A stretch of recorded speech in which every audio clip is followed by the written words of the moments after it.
Well, what seemed like what would be Jordan Love era, or at least a preview, or the Tim Boyle Laser Show is now the most anticipated matchup of the year. Packers versus Bears, Week 17. We here at Underage Packers are ready to preview that game as well as all the big stuff that happened this week.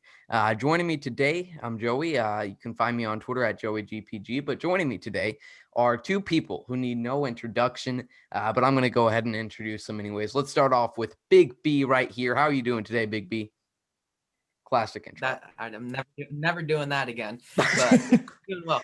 Well, we're on episode 52. No reason to change it now. So, Big B, I'm glad to have you back here. And hopefully we can have 4 more episodes here in the playoffs. And joining us as a special guest today for the second time in our show series, he joined us with a different title to our show, but joining us again today is the one and only Tom Grossi. How are you doing, Tom? That's me. Hey, what's going on? Good to see you. Thanks. Good to see you too. I think many fans are concerned. Are you using like dial-up internet right now? How's the internet going? Yeah, this is coming to you not even 20 minutes after the Verizon Fios man had to climb up a pole, and not even in a sexual way, to go up a pole. And apparently the only issue was that like the wind must have like knocked a screw like a tiny bit loose, and he literally just went, wow. And that was it. So a week without internet.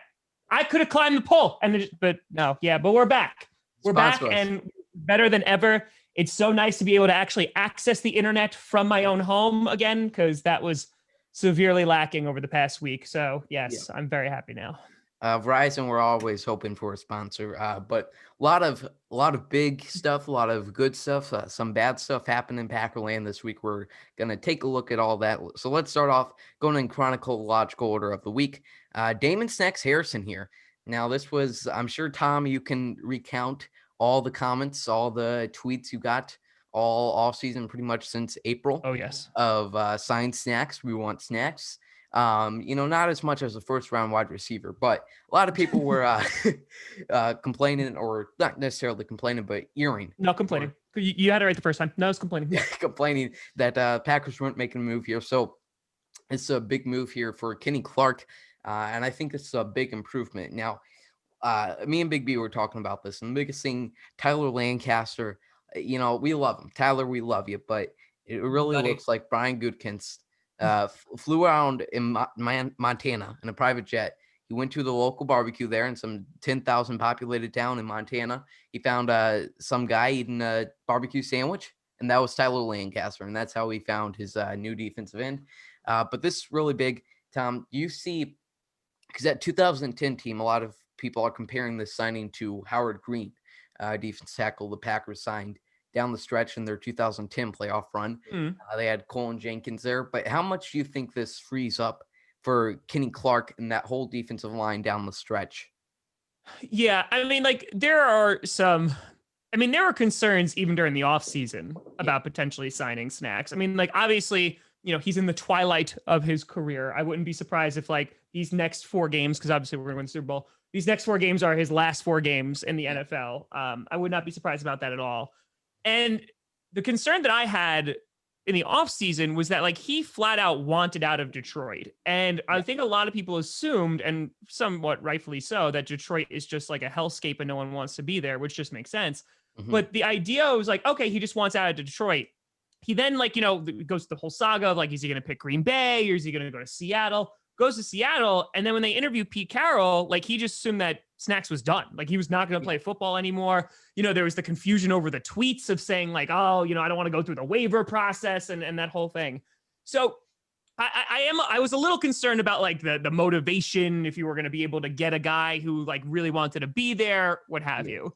However, putting all of that to the side, I think what you're getting is an experienced player, a rotational guy. The guy's going to play like what, maybe 20 snaps, maybe, it's going to be a rotational guy, but it's so Kenny Clark doesn't need to be in the same exact position the entire time. I think it's only going to help. And if you have one more guy who's just in the way in terms of a run blocker, I think it's a good thing. And I think you could also motivate Snacks to win 4 games, right? And it's like, hey buddy, 4 games and you actually get to win a Super Bowl. So like, go out and do it. So I think that there's definitely a lot more positives than negatives. And to compare it to 2010, I definitely can see some of the reflections of that Mhm. I'm very curious to see, though, on Sunday, if he does wind up playing, if he's on a limited snap count, what that looks like. Mhm. Because I think that will be a good first test against David Montgomery, who's been playing some pretty good football. The biggest thing about this now is Packers defense line with that added 268 pounds. They probably can't get on an elevator together anymore. Sure. But Big B, that veteran leadership, like Tom mentioned, this is a really young defense. How much, especially going into the playoffs, this defense I mean, rookies in 2018, this is our first, or it's going to be our second time making the playoffs in the last 4 years. How much do you think that veteran experience comes in and helps the Packers? Well, I think it helps a lot. As much veteran leadership as you can possibly get on your team, I think helps a lot, especially with all the young talent you have Yeah. back there, especially Tyler Lancaster. Like, come on. Yeah, yeah, yeah. There's a lot of leaders on this team, and David Bahktiari fell down. But you have Mercedes Lewis, and on the defense, you have Zadarius Smith. You have a lot of strong voice opinion guys in the locker room, but you don't have a veteran that, like Kenny Clark mentioned in his press conference this week, a veteran that can teach that defensive line some exciting stuff, um, and hopefully help them make some big plays here down the stretch. So let's talk about the leader I just mentioned, David Bahktiari. Now, nobody wants to talk about it, but we kind of have to here. So I think the biggest thing about this, and I can never focus on the actual news. All I focus on is the overreaction on Twitter. The biggest thing is, there go our playoff chances. But without David Bakhtiari, I still think this is a really strong offensive line. Not everybody in the NFC playoff race had David Bakhtiari, and the Packers probably still have a better offensive line than most NFC teams. So, Tom, do you think we'll get to a little bit who necessarily replaces that left tackle position? But do you think this is an offensive line that the Packers can still depend on? Yeah, I mean, the amount of doom and gloom that sprung up in my inbox when he went down. I was waiting in a sushi restaurant to pick up food on New Year's Eve, and like my phone just explodes. And I Mhm. look up and I'm like, oh crap. And throughout the entire, not only oh crap, because now I have to go record a video without internet again, but two, of like, oh crap, like this is a big loss. And just the amount of, well, there go our Super Bowl chances. Well, we're done in the playoffs. Oh, we're going to lose to the Bears. Oh, here comes Khalil Mack. Like, Mhm. it was infuriating. And listen, and I understand the reaction, and I understand people being upset about it, because David Bakhtiari having an all-pro year, obviously we just re-signed him to like a gajillion dollars, right? He's being paid, I think, was it $33 million a year? He's the highest paid offensive tackle in NFL history, offensive lineman in NFL history, beating out Tunsil. And I think that, to lose him in practice, I think hurts a little bit more too. Not that it wouldn't have hurt in a game, but like, you're just like, oh, that's somehow even worse. Like, it was like Jordy from a few years ago, like when he got hurt in the preseason, was out for the year, and you're like, okay, yeah, everything hurts and life is pain. But I think, to answer your question, is 100%, because if you want to just look, you can look at this year. I mean, like, he was out for 3 games. We went 2-1. We only allowed 2 sacks. And like, listen, to be fair, you went against the Texans, right? You went up against the Vikings, which we lost that game, but we didn't lose the game because of a lack of David Bakhtiari. And the 49ers, who, while they do have some people out, they still have a decent pass rush. So I think that the caliber of opponent that you're about to face in the playoffs is different. It is different from the Texans. It is different from the Vikings. It is different from the 49ers. However, the Packers have been strong. I would say this probably the majority of the year, give or take a game or two. Like the game against Carolina, they weren't that great. In terms of offensive line, in terms of keeping Aaron Rodgers upright.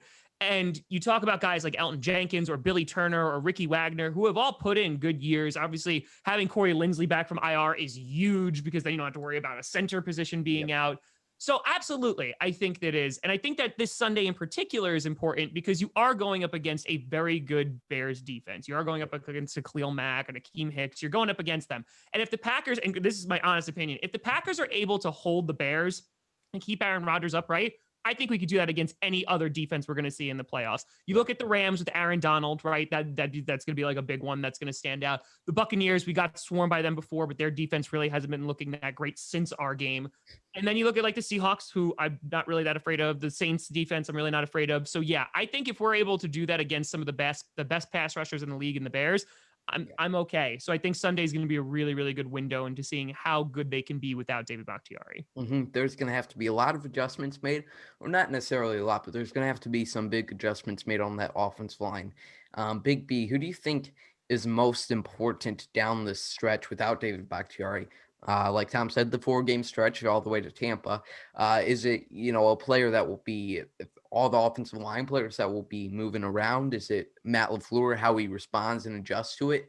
Or is it someone like Aaron Rodgers who now has to maybe get the ball out quicker and have another eye on that left side? Ooh. Probably the player who steps in. I trust Elton Jenkins if he kicks out. I trust Billy. I mean, he's had a phenomenal year compared to his previous year with the team. So I think I trust our guys. I trust whoever's going to go out there, and hopefully that doesn't bite me in the ass. Yeah, there's a lot of, I think, looking at this offensive line, there's a lot of versatile pieces, whether it's Elton Jenkins, who can play all 5 positions at all Pro Bowl level. Billy Turner, who, like you mentioned, can play right guard, right tackle, left tackle. Lucas Patrick, who has played both guard positions, center. John Runyon, who was really specifically drafted because of his versatility in college. And I think that's going to be a big part on how they can respond, how well they can play that left tackle, or whatever holes they need to face on that line. And I think Aaron Rodgers put it well that it's a lot of grieving, but you got to have a next man up mentality. And, that's what the Packers faced in their 2010 team. I mean, they had 16 injuries. Tom, not to keep going back to that 2010 team, but it's something you can clean onto and you want to compare every chance you get. Me and Big B were learning how to color and what the letter A was when the Packers last won a Super Bowl. So comparing that team who had a lot of injuries, how did they respond to that? How do you think what was the biggest part in that? And do you think the Packers can do that same thing? Yeah, I mean, the thing that highlighted the Packers, if you just, I'm gonna look on both sides of the balls. You look on defense, it was the turnovers like that obviously, like Nick Collins, Charles Woodson, God, they were so good. But like they were like a bend don't break defense, but they also were like crushing it in terms of, I think they were number 1 in turnovers. I'm pretty sure. But they were constantly getting the ball turned over. But the guy that stood out to me in that playoff run was James Starks, in which you had, Ryan Grant not around, right? James Starks comes in and just like for that stretch crushes it, right? Does it against Philadelphia. He looks like we're like, oh, who's number 44? Like, this is crazy. And I think that's kind of what you need here, right? In which it's just not a running back position, it's the offensive line, or specifically the left tackle position. And I think also what I am okay about is that the Green Bay Packers have shown throughout this year constantly that they can beat people either way. Aaron Rodgers, MVP this year, obviously. Devontae Adams, Offensive Player of the Year, in contention easily. And then you look at guys like Aaron Jones, right, who has had a great year despite missing games. I think he's still 4th overall in rushing yards, if I'm not mistaken. Then you have obviously A.J. Dillon, who had a breakout game last year. And if we do wind up clinching home field advantage, you bet your butt you're going to see a whole lot more of A.J. Dillon. And then we get Jamal Williams back. So I think So I think that all of these things combined, like, it just sets up for, okay, if Aaron Rodgers needs to get the ball out quicker, we also have a run game that we can rely on. Yeah. And you didn't really have that in 2010, except for James Starks near the very end for that playoff run. And I would argue tremendously that our rush attack is significantly better than it was for heading into the postseason for 2010. So while, yes, David Bakhtiari being out absolutely hurts and it absolutely stings, especially for David, I think that the Green Bay Packers are more than capable of still finding success, whether that is going to be, listen, maybe you're just going to have to put another guy over there. Maybe you're going to have to put out like a big Bob Tunyon over there. Maybe an Alan Lazard is going to need to line up more on the left. Whatever you're going to do, because we have some great blocking receivers, either MVS too. It's going to get done. And whether it's going to be running down your throat or whether it's going to be Devontae Adams scoring on you, the Packers can get it done. Yeah, the big part of that 2010 run was those big players stepping up, like James Starks, you mentioned. So, Big B, I know I've probably asked you this 5 times in the last 10 weeks, but who is that player in the playoffs that you see that will turn the gas on and be that extra step? I think we saw AJ Dillon last week, who showed potential to open that window and be a big missing part for the Packers that he completes the key.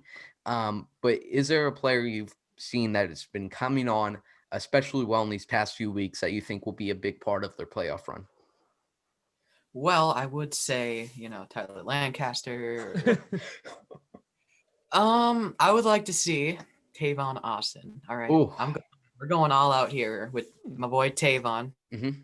I would like to see him get action in the offense. All right. Yeah, I'm really excited for that. I mean, my Madden franchise, if Matt LaFleur wants to take anything from that, I've been using Tavon Austin a lot in a two-back formation.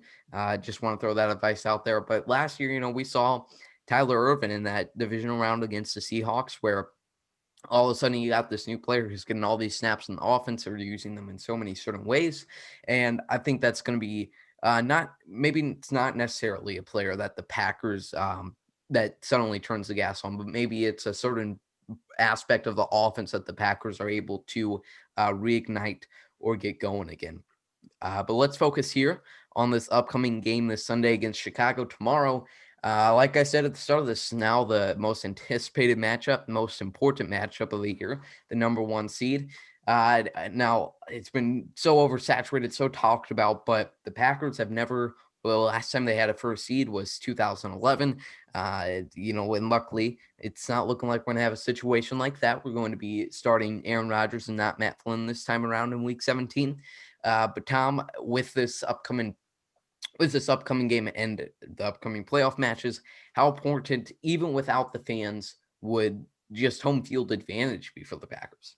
Yeah, I talked about this a whole lot, and I think that I really stand by it. You look at the teams that are going to make the playoffs, right? So you have the Saints, you have the Seahawks, you have the Rams, maybe the Washington football team. If they win the East, who the hell knows who comes out of that crap? You have the Buccaneers. Then you have, I think they said the Rams already, and then either the Bears or the Cardinals. Yeah. And you look at those matchups, and it completely changes if it's in Lambeau Field, right? And then, can you imagine the Saints coming to Lambeau Field? And honestly, that's what I wanted last year. A lot of people were cheering for the Vikings to beat the Saints, and I was like, no, send Drew Brees up to Lambeau, because it's a completely different game. Mm-hmm. So, I mean, I would love to see that. The Seahawks always struggle in Lambeau. It always happens, right? You even saw it last year too. Then you start looking at the Buccaneers. Yes, Tom Brady has played in the cold before, but they're a warm weather team, right? Their defense hasn't been looking that great over the past few weeks. So I'm happy to see them. The Rams, that might be a little problematic because they're a little bit of a power run team. Their defense is also pretty damn good, but who knows what's going on with Jared Goff? I mean, I'll take a backup quarterback coming to Lambeau. I'm okay with that 100%. Or Jared Goff would be a backup in a couple of years anyway. Yeah, 100%. Maybe even next year. But yeah, I mean, I think I'm okay with any of that. The Cardinals might pose a potential problem, but they're an inside team. Kyler Murray coming off an injury, but he's a mobile quarterback, so I always am concerned about that. But honestly, I think that if you are trying to put the Packers up against anybody, there's automatically an advantage if it's at Lambeau Field that a lot of these teams do not have the experience in. They do not have the experience of playing out in the cold, besides the Bears. The Bears are actually a team that I'd be I don't know if I want to play them a third time, because they are the only ones who I would say are acclimated to that. So it makes a world of a difference playing in Lambeau. Fans, no fans, it really doesn't matter, because once you start getting out there and it's 20 degrees, it's a whole different ball game. Even last week against the Titans, a big part of that was not only AJ Dillon, Devontae Adams, but the snow. I mean, the weather, the precipitation was a big part. I mean, it completely took away their explosive passing game with Corey Davis, AJ Brown, the legendary Ryan Tannehill. So, I mean, Tom just went through all the teams that in their environments are playing in. But Big B, I mean, I would completely agree that the Saints, with Drew Brees playing like an average quarterback at this point, their defense is a big part, but they're not they're not used to playing in the snow like you mentioned. Is there a matchup better than the Saints, even though they're probably going to be the number 2 seed? Do you think there's a matchup where you think the Packers could absolutely take advantage of them in a cold winter climate? Ooh, I do this a lot. I'll go Saints, because why not? You got Drew Brees. I mean, that's pretty easy. Yeah, if you can take away just one part of their offense, it's going to be huge. I mean, even Derrick Henry coming in here, Packers were able to generate turnovers. We're not going to be facing Derrick Henry until maybe February. So, even if they come with a Rams team here, uh, who knows if it's John Wolford, whatever his name is, or Jared Goff, take away that minimal passing game they have, and, we'll see what they can do in the running game. Cold climate's going to be a big part for the Packers, and I'm so looking forward to hopefully first NFC championship game at Lambeau since 2007. And hopefully Rodgers has some better overtime pass making decisions than Brett Favre did. Specifically about the Bears here, now they're fighting for a playoff spot. They have a lot to play for. Big B, I know you aren't studying the film of the Bears. You're not watching the all 22. Most people aren't doing that unless your name's Andy Herman. So with this Bears team, they've been much improved, obviously. However, they have faced bottom 10 defenses in their past 3 matches. What do you think is the biggest thing on their offense specifically? Because we all know what their defense can do. On their offense specifically, what do you think they can do different than week 11 it was that could end up killing the Packers? End up killing the Packers. Well, run it more because, that was scary at the beginning of the game when Montgomery ran, what was it, 80-something yards on that first drive. Because Montgomery has been playing great, like Grossi boy said earlier. I just Grossi boy, I love it. Yeah, I just thought of that. Alternative rap name right there.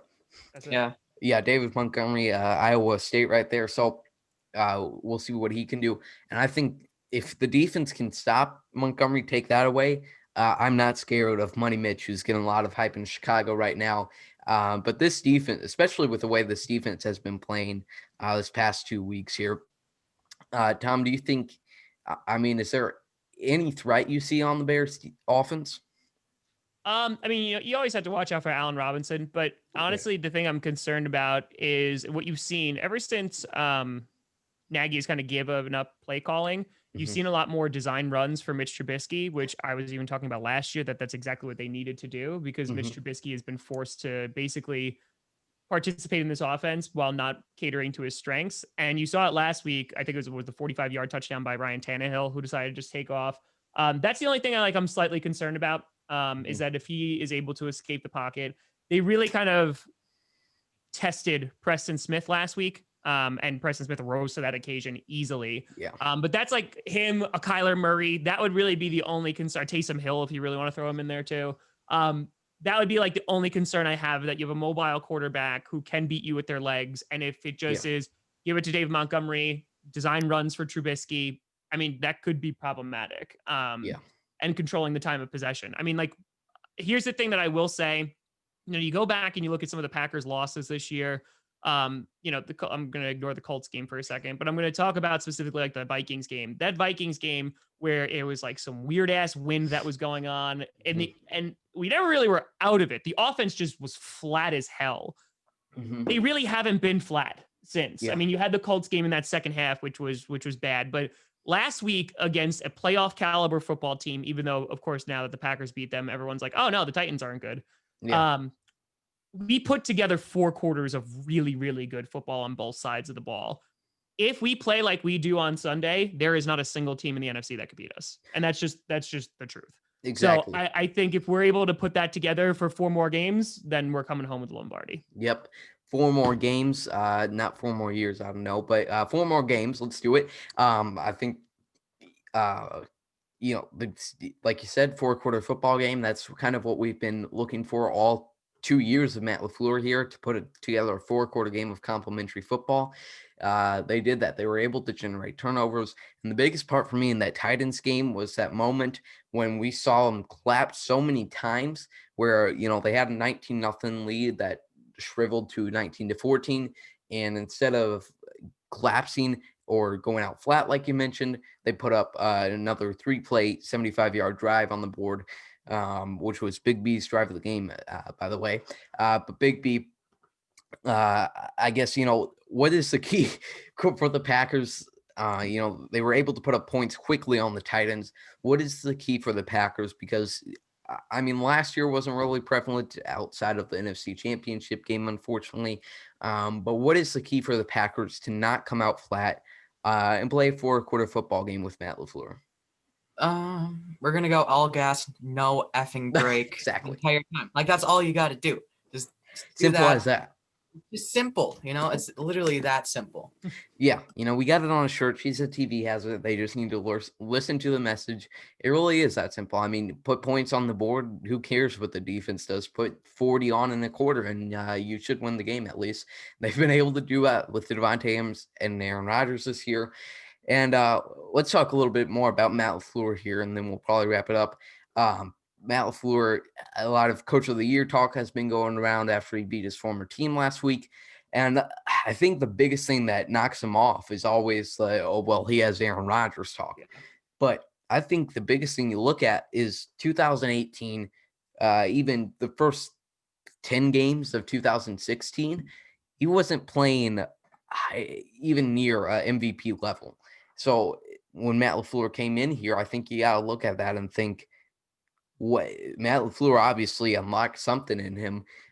Is there a certain part in the offense, Tom, where Aaron Rodgers may be able to get the ball out more in rhythm, or is wide receivers are being schemed more open? What is the biggest part of Matt LaFleur's offense specifically that has unlocked this new Aaron Rodgers?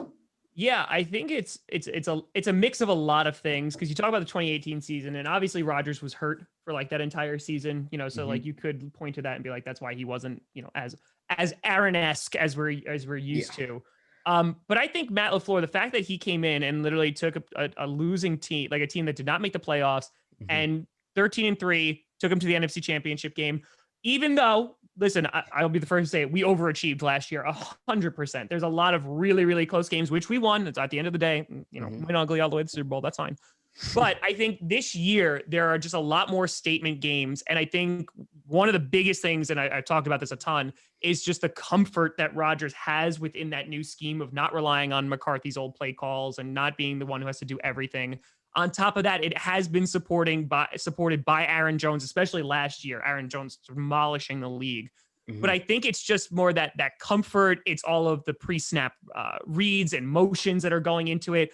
And the thing that always stands out to me the most about the Green Bay Packers, and when you knew it was time for people to go, was years ago when we played the Panthers, and it was like a goal line stand, and Cam Newton was looking over the defense. It was like, oh, I saw you guys were watching tape, huh? Yeah. And then was able to like give it off to McCaffrey and score a touchdown. And like at that moment, I was watching as a Packer fan. I'm like, everyone needs to go. Like they just need to go. Yeah. And I don't think that you have that.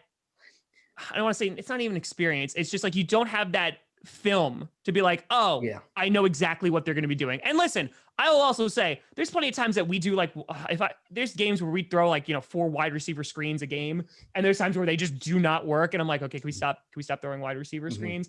But there's also times where it completely and totally works. But I think what Matt LaFleur has done really well, and he's adjusted this a lot from last year. When LaFleur came in and he had a game plan that wasn't going well, 49ers game, Chargers game, NFC Championship game, we kind of floundered, right? We really were like, I don't know what to do. I don't know what's happening. You haven't really seen that this year. You saw it with the Buccaneers where we got off to a 10-0 lead, and then you said we hit adversity, and then it was gone. Yeah. You saw that, with the Colts, in which like the first half game plan was amazing. We were crushing them, and then the second half we just couldn't put it together. And the Vikings was just an ugly ass game altogether. So I think it's LaFleur also being more confident in his players, also being a head coach, because it's only his second year. And I think it's the players really saying, okay, like now we kind of know what we're doing. There wasn't a ton of diversity in player personnel or new guys brought in. You have an AJ Dillon, but Josiah DeGuara, he got injured. There a lot of these guys who are on offense, they've been on the team, right? They were there last year, and now it's just getting more comfortable within that system. So I think that honestly, that's a huge, huge part of it, of why they've been able to be so successful. Rodgers is not as confused, I would say, because last year he flat out said, he's like, I don't like so much. It's so complicated. It's a completely new language that I'm learning here because I was doing it under McCarthy for so long. And, this is just getting comfortable with it. Yep. Tom, why did you have to bring up that clip? The most frustrating thing about that Panthers game where Matthew says that's a wheel route and Cam Newton points it out, people, I don't understand this fascination with it. Like, I literally saw a post a few months back that was like, 3 years ago today, Yeah. Cam Newton, like, is this a pivotal moment in NFL history? I don't understand. That was Of course. You know? Yeah. very, I think it just shows that like it was uninspiring. Like Yeah. listen, Dom Capers got a lot of crap and rightfully so near like the end. And I think, the Packers did this and they have a tendency to do this is that they just hung on to guys for too long. Like McCarthy, I still think McCarthy's a good coach. I think he overstayed his welcome in Green Bay. And I even though I don't think they handled it the right way, I don't think he should have gotten fired after the Cardinals game. Let him finish out the last few games and call it a day. But I think that because you were never going to make Joe Philbin the head coach. Yeah. I think in terms of just staying there so long, it was just like we saw the same old Packers always. And like they were still competitive because of Aaron Rodgers, because of that offense. And now we're not just competitive because of Aaron Rodgers, even though he's playing amazing. There are other really good players on this squad that it's not just the Aaron Rodgers show anymore, even though, he definitely has a spotlight on him this year. Yeah, let's end it off here with some a few predictions and key matchups for the Chicago game. Big B, I'll ask you first. What is your key matchup for the Chicago Bears Green Bay Packer game? All right, we are going with the defensive line against Bears offensive line because I feel like I say this every week. Let's continue it. Packers D line gotta stop the run game. Yep. Of course, we've been saying this all episode. We got Snacks in there now. Hopefully he can play this week. So let's go. Yeah, let's take advantage of that Bears offense line. I just found out today that my uncle is best friends with Cody Whitehair. So that's good to know. But Tom, what is your key matchup for this game? Yeah, I mean, I think the obvious one is going to be obviously left tackle. What the hell's going on there? Whether it's going to be Billy Turner over there or Jenkins over there. I don't think they put Wagner over there, but they could. I think it's going to be kind of what they're going to do. LaFleur came out in his press conference this week and said that they're willing to change it every single week. And I know some people were like, that doesn't make me feel so. You want an established offensive line, but I also am looking at it if it depends on the matchup. Right. I think we've shown that we can handle adversity and handle life without David Bahktiari. But I think it's also going to be, I'd really like to see, Big Bob Tunyon get really involved again, not only because of his blocking acumen, but also he's been just a monster in the red zone. And I think that we might have to rely on him a lot. You're going to obviously have a ton of people on Devontae Adams who will still get open, who will still do well. Yeah. Jalen Johnson, who's one of the Bears' great corners, is a pretty damn good player. I would assume he's going to be on him with some help from guys like Eddie Jackson. But Jalen Johnson is out for tomorrow. Oh yeah. Oh, he's out? Yeah. Oh, fantastic. Never mind. Then we're gonna kill them. Yeah, no, I haven't had internet, so that's great. That's fantastic news. Good. Sorry. I actually really like Jalen Johnson. I wanted the Packers to draft him, but yeah, no, he's a really good player. So yeah, I'm all about that. That's okay then. I'm gonna go with Rick Wagner versus Khalil Mack. Let's hope we don't have Deshaun Kaiser type performance from Khalil Mack. Final score predictions. I'm gonna go with 38 Packers, 20 Bears. Big B, let's hear your prediction. Oh man, go Grossi. I need to say. I was gonna say 38-17, Packers. I'll go that too. 38-17, 38-20. Either way, Packers are going to blow out the Bears. Thanks, Tom, for joining us. Big B, where can people find you on Twitter? Oh, this is new. I don't even know. At Big Packers 4X, baby. Times. There we are. Bingo. Follow me. There we go. Thanks for joining us, Tom. We'll be back this Monday to recap the game and all 4 playoff games, or all 3 playoff games. Thanks, everybody, for watching. Go Pack, go.